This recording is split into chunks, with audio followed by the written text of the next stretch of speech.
Good morning. Market വ്യൂവിന്റെ opening ബെല്ലിലേക്ക് എല്ലാ പ്രേക്ഷകർക്കും സ്വാഗതം. ആദ്യം സാമ്പത്തിക തലക്കെട്ടുകൾ. US വിപണിയിലെ ഇടിവിനൊപ്പം നിൽക്കാതെ ഇന്ത്യൻ വിപണികൾ. നിഫ്റ്റിയും സെൻസെക്സും സർവകാല റെക്കോർഡിൽ. മികച്ച തുടക്കം സൂചിപ്പിച്ച ഗിഫ്റ്റ് നിഫ്റ്റി രാജ്യത്ത് ചില്ലറ വിൽപ്പന വിലക്കയറ്റം കൂടിയത് തിരിച്ചടിയാകില്ലെന്ന് വിദഗ്ധർ. കമ്പനികളുടെ മൂന്നാം പാദ ഫലങ്ങൾ നിർണായകമാകും. രാജ്യത്തെ മൊത്ത വിലക്കയറ്റവും കയറ്റിറക്കുമതി കണക്കുകളും ഇന്ന് പുറത്തുവരും. ചെങ്കടൽ പ്രതിസന്ധി. ഇന്ത്യയിൽ എണ്ണവില കൂട്ടിയേക്കുമെന്ന് ലോക സാമ്പത്തിക ഫോറം മേധാവി ബോർഗെ ബ്രന്റ്. ഇന്ത്യ ഉൾപ്പെടെയുള്ള എണ്ണ ഇറക്കുമതി രാജ്യങ്ങളിൽ എണ്ണവില $10 മുതൽ $20 വരെ വർദ്ധിച്ചേക്കുമെന്ന് പ്രവചനം. പോയ വർഷം വ്യാപാര വളർച്ച 3.4% നിന്ന് 0.8% കുറഞ്ഞെന്നും ബോർഗെ. ഇന്ത്യയുടെ സാമ്പത്തിക വളർച്ചയ്ക്ക് WEF മേധാവിയുടെ അഭിനന്ദനം. പരാമർശം ദാവോസിൽ നടക്കുന്ന ലോക സാമ്പത്തിക ഫോറം യോഗത്തിന് മുന്നോടിയായി. അസംഘടിത മേഖലയിലെ തൊഴിലാളികൾക്കുള്ള പെൻഷൻ തുക ഇടക്കാല ബജറ്റിൽ കൂട്ടിയേക്കും. അടൽ പെൻഷൻ യോജനയിൽ മിനിമം പെൻഷൻ തുക ഉയർത്താൻ ആലോചന. നീക്കം നിലവിലെ തുക പുതിയ അടൽ പെൻഷൻ വരിക്കാരെ ആകർഷിക്കാൻ സഹായിക്കില്ലെന്ന പെൻഷൻ ഫണ്ട് റെഗുലേറ്ററി അതോറിറ്റി നിർദ്ദേശപ്രകാരം. ചൈനയിൽ സാമ്പത്തിക പ്രതിസന്ധി തുടരുമെന്ന സൂചന. പുതുവർഷത്തിലെ ആദ്യ 2 ആഴ്ചകളിലും ചൈനീസ് ഓഹരികൾ വിറ്റഴിച്ച് വിദേശ നിക്ഷേപകർ.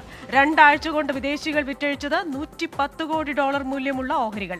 വിലക്കയറ്റ സമ്മർദ്ദമടക്കം ചൈനയ്ക്ക് തിരിച്ചടിയായേക്കുമെന്ന് സൂചന. 2025 മാർച്ചോടെ രാജ്യത്തുടനീളം മുഴുവൻ സമയം വൈദ്യുതി വിതരണം ചെയ്യാൻ പദ്ധതിയിട്ട് സർക്കാർ. തടസ്സമില്ലാത്ത വൈദ്യുതി വിതരണം അടുത്ത ഘട്ട ലക്ഷ്യമെന്ന് കേന്ദ്രം. ഊർജ്ജ ലഭ്യത വർദ്ധിപ്പിക്കുകയെന്നത് ലക്ഷ്യമെന്നും സർക്കാർ. ഓഹരി വിപണികൾ റെക്കോർഡിലാണ്. എന്നാൽ ചില വാർത്തകൾ, നെഗറ്റീവ് വാർത്തകൾ വരുന്നുണ്ട്. ഇന്ത്യയിൽ വിലക്കയറ്റം കൂടി. 4 മാസത്തെ ഏറ്റവും ഉയർന്ന നിരക്കായിരുന്നു ചില്ലറ വിൽപ്പന വിലയിൽ രേഖപ്പെടുത്തിയത് 5.69%. അതേസമയം തന്നെ കേരളത്തിന് സന്തോഷ വാർത്തയുണ്ട്. കേരളം വിലക്കയറ്റം ഏറ്റവും കുറവുള്ള സംസ്ഥാനങ്ങളിൽ 3-ാം സ്ഥാനത്താണ്. ജമ്മുകാശ്മീരും ഡൽഹിയും മാത്രമാണ് കേരളത്തിന് മുന്നിലുള്ളത്. പക്ഷേ ഭക്ഷ്യവിലക്കയറ്റം രാജ്യമൊട്ടാകെ 9.53 എന്ന് പറയുന്ന ശതമാനത്തിലാണ് നിൽക്കുന്നത്. പച്ചക്കറി വില 25%-ലേറെ കൂടി. അതുകൊണ്ട് തന്നെ ഇത് പലിശ നിരക്ക് കൂട്ടാനുള്ള ഒരു സമ്മർദ്ദം റിസർവ് ബാങ്കിന് മേൽ ഉണ്ടാക്കിയേക്കാം. പലിശ നിരക്ക് കൂടിയാൽ ബാങ്ക് വായ്പകളുടെ പലിശ നിരക്ക് കൂടും എന്ന് നമുക്കറിയാം. അത് പൊതുവിൽ വീണ്ടും സാമ്പത്തിക പ്രതിസന്ധിക്കുള്ള ഒരു സാധ്യത കൂടി കാണിക്കുന്നുണ്ട്. ഇനി നമ്മൾ ഓഹരി വിപണിയിലേക്ക് വന്നു കഴിഞ്ഞാൽ ഓഹരി വിപണിയിൽ ആഴ്ചകൾക്കുള്ളിലാണ് 1000 പോയിന്റൊക്കെ മറികടക്കുന്നത്. ഇവിടെ ഇപ്പോൾ നിഫ്റ്റി 22,000 കടന്നു. 172 പോയിന്റ് ഉയർന്നാണ് വ്യാപാരം നടക്കുന്നത്. സർവകാല റെക്കോർഡാണ്. ഇനി ബാങ്ക് നിഫ്റ്റിയിലേക്ക് വന്നു കഴിഞ്ഞാൽ 359 പോയിന്റ് ഉയർന്ന് 48,068. ബാങ്കിംഗ് ഓഹരികളും വളരെ ആരോഗ്യപരമായ രീതിയിലാണ് വ്യാപാരം നടക്കുന്നത്.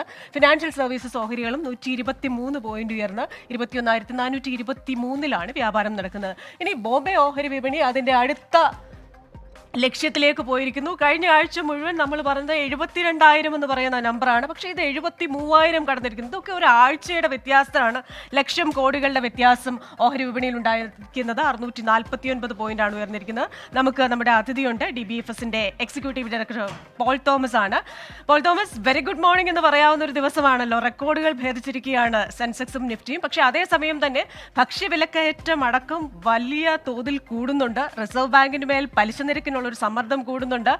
ലോക സാമ്പത്തിക ഫോറം പ്രസിഡന്റ് പറഞ്ഞിരിക്കുന്നത് ഇന്ത്യയിൽ എണ്ണവില കൂടാനുള്ള ഒരു സാധ്യതയുണ്ട്. അപ്പോൾ ഈ കുറച്ച് നെഗറ്റീവ് വാർത്തകൾ, പാദഫലങ്ങൾ വരാനിരിക്കുന്നു.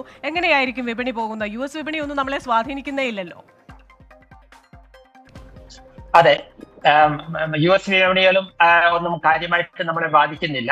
ഏഷ്യൻ മാർക്കറ്റുകളും കാര്യമായിട്ട് ബാധിക്കുന്നു. പക്ഷേ ഇന്ന് ഏഷ്യൻ മാർക്കറ്റുകൾ കാലത്ത് പോസിറ്റീവായിട്ട് തന്നെയാണ് ഓപ്പൺ ചെയ്തത്. പക്ഷേ ഇന്ത്യൻ വിപണിയെ ലോകത്തിലെ മറ്റ് വിപണികളെക്കാളും വളരെ നല്ല ഒരു പ്രകടനമാണ് കാഴ്ചവെക്കുന്നത്. കഴിഞ്ഞ ആഴ്ച തന്നെ പറഞ്ഞ പോലെ ഓൾ ടൈം ഹൈ നിഫ്റ്റിയിലും സെൻസെക്സിലും ഒക്കെ നമ്മൾ കണ്ടു.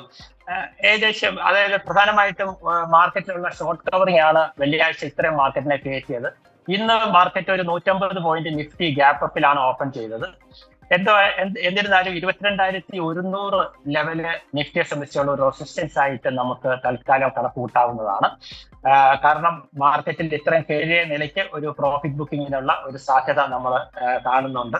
എന്നാലും ബാങ്ക് ഷെയറുകളുടെ ക്വാർട്ടർലി റിസൾട്ടുകൾ ഈ ആഴ്ച വരാനിരിക്കെ ബാങ്ക് ഷെയർസിലും ബാങ്ക് നല്ല ഒരു റിസൾട്ടാണ് HDFC bank, ICICI bank, axis, state bank of India തുടങ്ങിയ കമ്പനികൾ പുറത്തുവിടുന്നത് എന്നുണ്ടെങ്കിൽ തീർച്ചയായും അതും മാർക്കറ്റിനെ പ്രത്യേകിച്ച് ബാങ്ക് നിഫ്റ്റിയെ നന്നായി സ്വാധീനിക്കും, ബാങ്ക് ഷെയറുകളെയും നന്നായി സ്വാധീനിക്കും. അത് നിഫ്റ്റിയിലേക്കും പ്രകടമായിട്ട് അടുത്ത ഒരു ലെവലിലെ കയറ്റത്തിലേക്ക് വഴിതെളിക്കുന്നുള്ളതിന് സംശയമില്ല. ശരി, ഒരു മികച്ച വളർച്ചയിലേക്ക് അത് പോകാൻ സഹായിക്കട്ടെ. ഇനി ഡോളറിന്റെ കാര്യത്തിലും നമുക്ക് സന്തോഷ വാർത്തയാണ്. 83 രൂപ എന്ന നിലയിൽ നിന്ന് താഴേക്ക് പോയിരിക്കുന്നു. 82 രൂപ 88 പൈസ മാത്രമാണ് ഇന്നത്തെ ഡോളറിന്റെ നിരക്ക്. രൂപ കരുത്താർജിക്കുന്നു എന്ന വാർത്തയും വരുന്നുണ്ട്. മാർക്കറ്റ് വ്യൂവിന്റെ ഓപ്പണിംഗ് ബെൽ ഇവിടെ പൂർണ്ണമാവുകയാണ്. ഉച്ചയ്ക്ക് 1:30 വീണ്ടും കാണാം.